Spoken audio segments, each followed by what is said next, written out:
उत्तराखंड के पूर्व सीएम निशंक के ऊपर लगे भ्रष्टाचार के तमाम आरोपों की फहरिस्त में एक और आरोप जुड़ गया है। रमेश पोखरियाल निशंक ने कैसे हासिल की करोड़ों की नदी की जलमग्न सरकारी जमीन बिल्कुल मुफ्त। हम आपको दिखाने जा रहे हैं एक सनसनीखेज खुलासा कि कैसे सत्ता की मदद से उस वक्त सिर्फ बीजेपी नेता रहे निशंक ने किया एक और घोटाला, एक नकली सोसाइटी बनाकर। एक सोसाइटी, 7 ट्रस्टी,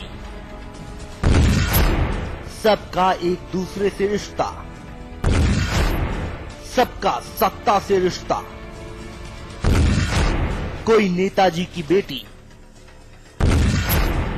कोई नेताजी का भतीजा, कोई सरकारी अधिकारी, तो कोई उद्योगपति। सोसाइटी ने मांगी मुफ्त में करोड़ों की जमीन। 5 विभागों ने ठुकराया आवेदन, लेकिन सीएम ने दे दी मुफ्त में करोड़ों की सरकारी जमीन। उत्तराखंड में निशंक का एक और कलंक।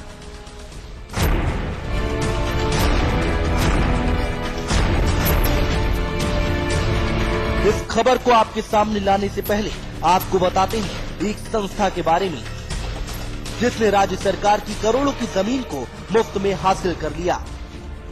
संस्था का नाम है हिमालय आयुर्वेदिक योग एवं प्राकृतिक चिकित्सा सोसाइटी, देहरादून। और सोसाइटी के मेंबर्स के नाम और पद: चेयरमैन डॉक्टर प्रदीप कुमार भारद्वाज, जो कि निदेशक आयुर्वेद पूजा भारद्वाज के पति हैं। वाइस चेयरमैन रचना भट्ट, जो कि दून इंस्टीट्यूट ऑफ टेक्नोलॉजी के चेयरमैन ओपी भट्ट की पत्नी हैं। सेक्रेटरी ओम प्रकाश भट्ट, जो कि दून इंस्टीट्यूट ऑफ टेक्नोलॉजी के चेयरमैन हैं। लेकिन बाद में ओपी भट्ट की जगह उत्तराखंड के पूर्व सीएम निशंक के ड्राइवर बाल किशन चमोली को बना दिया गया इस सोसाइटी का सेक्रेटरी। सदस्य टीपी भट्ट, व्यवसायी ओम प्रकाश भट्ट के भाई। ज्वाइंट सेक्रेटरी आरुषि पोखरियाल निशंक, पूर्व सीएम निशंक की बेटी। ट्रेजरर मनोज पोखरियाल, पत्रकार, पूर्व सीएम निशंक के भतीजे। सदस्य डॉक्टर देवेश शुक्ला, शिक्षाविद, ये भी पूर्व सीएम निशंक के करीबी माने जाते हैं। और अब कहानी एक करोड़ों की नदी की 50 बीघा जलमग्न जमीन को सरकारी नियमों को धता बताते हुए मुफ्त में हासिल करने की। इस संस्थान की ओर से 9 अप्रैल 2005 यानी कि ठीक 8 साल पहले प्रमुख सचिव राजस्व से ऋषिकेश के पास माजरा ग्रांट गांव में 15 एकड़ जमीन हिमालय आयुर्वेदिक मेडिकल कॉलेज और अस्पताल बनाने के नाम पर निःशुल्क मांगी गई। जमीन नदी की जलमग्न थी, जिसे नियमों के मुताबिक किसी को भी नहीं दिया जा सकता था। इसलिए तहसीलदार ऋषिकेश ने जांच के बाद जमीन देने पर सवाल खड़ा करते हुए रिपोर्ट एसडीएम को सौंप दी। तत्कालीन एसडीएम देहरादून एएस नयाल ने रिपोर्ट को तत्कालीन डीएम को सौंपा और जमीन देने पर सवाल खड़े किए। इसी जमीन पर उप सचिव आयुर्वेद विभाग ने भी सवाल खड़े करते हुए आवेदन को ठुकरा दिया। 2005 मई तक इस आवेदन पर वित्त विभाग, उत्तराखंड सरकार ने भी ये कहकर सवाल खड़ा कर दिया कि नियमों के खिलाफ 1 करोड़ 21 लाख रुपए की जमीन निःशुल्क देने से गलत उदाहरण पेश होगा। लेकिन जब ये सारी आख्याएं एक फाइल में बंद कर तत्कालीन सीएम नारायण दत्त तिवारी के पास पहुंची तो उन्होंने इसको विचाराधीन कहकर स्वीकृत कर दिया। लेकिन सचिव राजस्व ने सीएम से इस बार अनुरोध किया कि जमीन देने के लिए मामले को कैबिनेट के सामने रखना जरूरी है। लेकिन आखिरकार 16 जुलाई को सीएम एनडी तिवारी ने सीएम के विवेकाधिकार से विचलन के नियम का इस्तेमाल करते हुए इस जमीन को एस सोसाइटी को दे दिया, जो कि नियमों के खिलाफ था। गौरतलब है कि जमीन को मुफ्त में देने के खिलाफ राज्य सरकार के लगभग सभी आलाधिकारी थे, लेकिन उसके बावजूद सीएम नारायण दत्त तिवारी ने ये जमीन दे दी एक सोसाइटी को, जिसके मेंबर और पदाधिकारी सब उस वक्त के बीजेपी नेता और बाद में सीएम बने रमेश पोखरियाल निशंक के या तो सगे रिश्तेदार या फिर करीबी। लेकिन आखिर क्या रिश्ता था पूर्व सीएम एनडी तिवारी से निशंक का? आखिर क्यों एनडी तिवारी ने सीएम के तौर पर किया अपने विशेषाधिकार का दुरुपयोग? क्या एनडी तिवारी निशंक के किसी दबाव में ये फैसला ले रहे थे? और आखिर कैसे सीएम ने दे दी मंजूरी करोड़ों की जमीन मुफ्त में देने की? ब्यूरो रिपोर्ट, समाचार प्लस। सूबे के मुखिया अखिलेश यादव भले ही अपनी पार्टी के नेताओं पर लगाम लगाने के कितने भी दावे करें, लेकिन सारे दावे हवाई साबित हो रहे हैं। सपा नेता सत्ता के नशे में बेलगाम हो गए हैं। ताजा मामला कानपुर देहात से है, जहां जिला पंचायत अध्यक्ष उर्मिला यादव अपने क्षेत्र से आए दिन नदारत रहती हैं और जिले का पूरा काम उर्मिला यादव के पति राम सिंह यादव करते हैं। इतना ही नहीं, बाकायदा राम सिंह यादव जिस गाड़ी से चलते हैं उस गाड़ी में बत्ती लगी है। इतना ही नहीं, राम सिंह यादव गनर के साथ 2-3 सुरक्षा कर्मी भी साथ रखते हैं। आपको बता दें कि जिला पंचायत अध्यक्षा उर्मिला यादव के कार्यालय में पति राम सिंह के लिए अलग से कुर्सी भी लगाई गई है। इसके साथ ही उर्मिला यादव की जगह हर कार्यक्रम में बतौर जिला अध्यक्ष राम सिंह यादव ही शिरकत करते हैं। बावजूद इसके जिला प्रशासन के किसी भी अधिकारी का इस ओर ध्यान नहीं जा रहा और इस पूरे मामले पर कोई भी कार्रवाई करने से बच रहा है।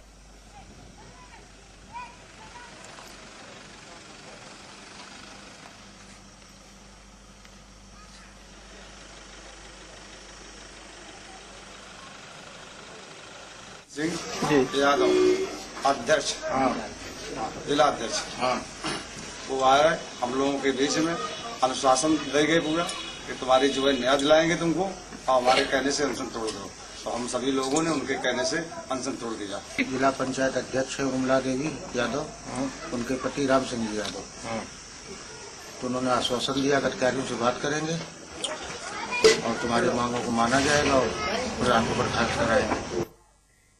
अमरोहा से आ रही बड़ी खबर, NH-24 पर भीषण हादसा हुआ है। हादसे में 2 लोगों की मौत हो गई है, 2 लोग घायल हो गए हैं जिनका इलाज जारी है। ये पूरा हादसा ट्रैक्टर ट्रॉली और टैंकर की टक्कर से हुआ है। ट्रैक्टर ट्रॉली और टैंकर की टक्कर हुई है जबरदस्त, जिस कारण यह हादसा हुआ है। इस हादसे में 2 लोगों की मौत हो गई है। ये भीषण हादसा NH-24 पर हुआ है। अमरोहा में यह हादसा हुआ। NH-24 पर यह भीषण हादसा हुआ है। 2 लोगों की मौत हो गई है इस हादसे में, जबकि 2 लोग गंभीर घायल। आप देख सकते हैं, एक्सक्लूसिव तस्वीरें आपको दिखा रहे हैं। अस्पताल में भर्ती हैं घायल। इस हादसे में 2 लोग घायल हुए हैं। अमरोहा में हुआ ये दर्दनाक हादसा। इस हादसे में 2 लोगों की जान चली गई है, जबकि 2 लोग गंभीर घायल हो गए हैं। एक्सक्लूसिव तस्वीरें हम आपको लगातार दिखा रहे हैं। अस्पताल में इलाज जारी है घायलों का। 2 लोग घायल हुए हैं। अमरोहा में ये दर्दनाक हादसा हुआ है। NH-24 पर 2 लोगों की जान चली गई है। ट्रैक्टर ट्रॉली और टैंकर की जबरदस्त टक्कर होने से यह हादसा हुआ है।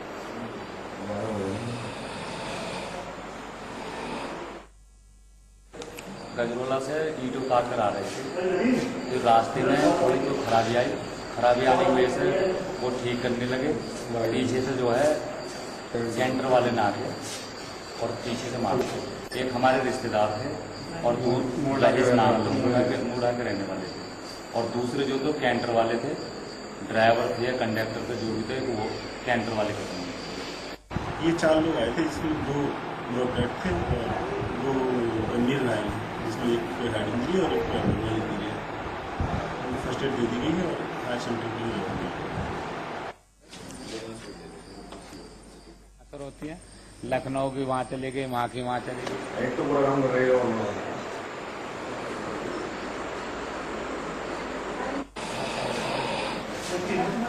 हमारे संवाददाता मोहम्मद फहद हमारे साथ जुड़े। मोहम्मद, फिलहाल क्या अपडेट है?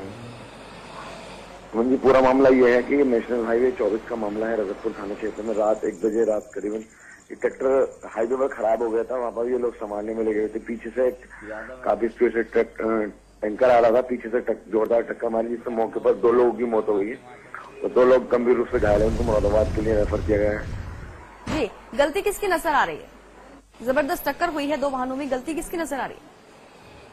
ट्रक वाला जो है 1 बजे का मामला है, वो रफ्तार नशे की हालत में हो, उसने पीछे से आकर टक्कर मार दी। तो ज्यादा उम्मीद है ट्रक वाले की कहीं ना कहीं गलती है। जी, पुलिस जांच कर रही है? जी, पुलिस जांच में जुटी है। घायलों की स्थिति कैसी है? फिलहाल अस्पताल में भर्ती है। ये उन्हें मुरादाबाद के लिए रेफर कर दिया गया है। जी मोहम्मद, बहुत शुक्रिया इस जानकारी के लिए। तो 2 लोग घायल हैं इस हादसे में, जबकि 2 लोगों की मौत हो गई है इस भीषण हादसे में। ट्रैक्टर ट्रॉली और टैंकर की टक्कर हुई है आपस में, जिस कारण यह हादसा हुआ है। 2 लोग गंभीर हालत में अस्पताल में भर्ती, जिनका इलाज चल रहा है। अमरोहा के राष्ट्रीय राजमार्ग 24 पर बीती रात करीब 1 बजे यह हादसा हुआ है।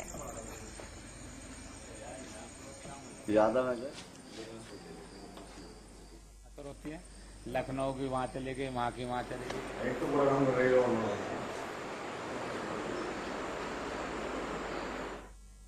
फिलहाल वक्त एक छोटे से ब्रेक के बाद देखिए ब्रेक के बाद आगे बढ़ते हैं। सत्तारूढ़ समाजवादी पार्टी के राष्ट्रीय महासचिव और पूर्व कैबिनेट मंत्री विशंबर प्रसाद निषाद को बड़ी राहत मिली है। निषाद पर बलात्कार के आरोपी युवक चुनुवाद निषाद के परिजनों ने अपहरण और हत्या करवा देने का आरोप लगाया था।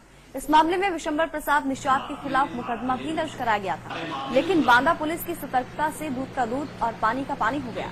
सपा के राष्ट्रीय महासचिव विशंबर प्रसाद निषाद पर जिस युवक चुनुवाद की हत्या करवाने का आरोप लगाया गया था, उस युवक को बांदा पुलिस ने गिरफ्तार कर लिया है। मुखबिर की इत्तला पर पुलिस ने उसे गिरफ्तार कर लिया है। चुनुवाद की गिरफ्तारी से विशंबर प्रसाद निषाद को बड़ी राहत मिली है। अब निषाद कह रहे हैं कि उन्हें साजिश का शिकार बनाया गया है और ये साजिश स्थानीय कांग्रेसी नेताओं के इशारे पर रची गई थी। चर्चित सपा के राष्ट्रीय महासचिव विशंबर प्रसाद निषाद के ऊपर लगे अपहरण के बाद हत्या के आरोप का खुलासा बांदा के पुलिस अधीक्षक ने किया है।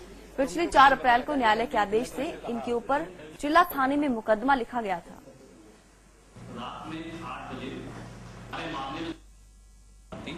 चुनवाद ने मेरे साथ जो है वो किया है, रेप किया है, ले लिया। तो कुर्की किस मामले में? कुर्की लिया 376 के मामले में। लड़के को जब मालूंगा कि मेरे घर कुर्की हो गई तो वो आकर के अपने गाँव मालिक उसी प्रयास को पकड़ा। वो अभियुक्त 363, 366 और 376 का मुलजिम था। आज जो पकड़ा गया है हमारी छवि धूमिल करने के लिए, चूंकि मैं लोकसभा का प्रत्याशी हूँ, उत्तर प्रदेश हमारी सरकार है, पार्टी के राष्ट्रीय महासचिव हैं, इसलिए विरोधी लोगों ने, इसमें कांग्रेस पार्टी के कुछ तथाकथित लोग हैं, उन लोगों ने जो है ये षड्यंत्र रच करके अभियुक्त की मां से जो है अभियोग दर्ज कराया था। यूपी में कानून का राज मानो खत्म हो गया है। बदमाशों के हौसले इतने बुलंद हो गए हैं कि आम आदमी तो आम आदमी, ये पुलिस को भी नहीं छोड़ रहे। ज्यादा दिन नहीं हुए जब पुलिस के काफिले पर बदमाशों ने हमला कर दिया था और एक पुलिस वाले को अपनी जान से हाथ धोना पड़ा था। अब एक बार फिर उत्तर प्रदेश में बदमाशों ने पुलिस वाले का खून बहाया है। यूपी में ये क्या हो रहा है? क्या यूपी में कोई भी महफूज नहीं है? कहीं बलात्कार, कहीं लूट, कहीं दबंगई। दिन दहाड़े बदमाश दे रहे हैं वारदात को अंजाम और हाथ पर हाथ धरे बैठी है यूपी पुलिस। तभी तो बदमाशों के हौसले इतने बुलंद हो गए हैं कि वो अब पुलिस वालों को ही निशाना बनाने लगे हैं। शुक्रवार का दिन इलाहाबाद के लिए दिल दहला देने वाला साबित हुआ। खनन माफियाओं पर शिकंजा कसने वाले एक थाना इंचार्ज की दिन दहाड़े गोली मारकर हत्या कर दी गई। थाना इंचार्ज की हत्या की खबर सुनकर पूरे पुलिस महकमे में हड़कंप मच गया। अध्यक्ष 12 राजेंद्र प्रसाद द्विवेदी, इनको सूचना मिली थी कि कुछ बदमाश एक गाड़ी में बैठे हुए हैं और एक पेट्रोल पंप पर पेट्रोल भरवा रहे हैं। तो संभवतः ये जो रोड चित्रकूट की तरफ जाती है उस तरफ आते हुए उनको ये गाड़ी दिखाई पड़ी और उन्होंने उस गाड़ी को ओवरटेक करके रुकवाने का प्रयास किया। इसी दौरान ओवरटेक करके जब ये उतरे तब संभवतः बदमाशों ने इनके ऊपर गोली से फायर कर दिया।